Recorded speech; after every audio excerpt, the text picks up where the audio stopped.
wanted to come in and discuss this issue of terrorism, as it was just raised by our speaker. That when it comes to terrorism, India has taken a very cautious line when talking about what is really terrorism in the South Asian context. And India has always talked about that cross-border terrorism is something that India faces. And when we talk about cross-border terrorism, it becomes very specific that we are talking about terrorism that emanates from Pakistani territory. But if you heard what Prime Minister Modi has spoken in Israel, especially in yesterday's speech, he talked about terrorism in all its forms and manifestations.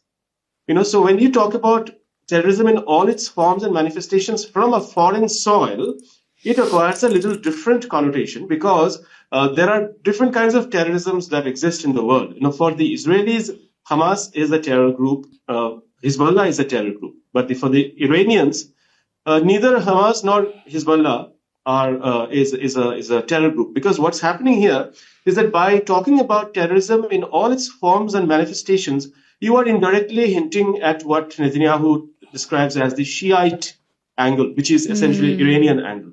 So the attempt for all these regional countries, as we are discussing in the first part of this discussion, is always to drag India into their conflicts. And India has traditionally stayed away from their conflicts, saying that, look, these are your issues, you handle these conflicts. When you come to the table, like, when it came to the table in 1989, Taif Accord, the 1978 Camp David, the Madrid Conference of 1991, all these initiatives, India support. When you want to build peace, India will support.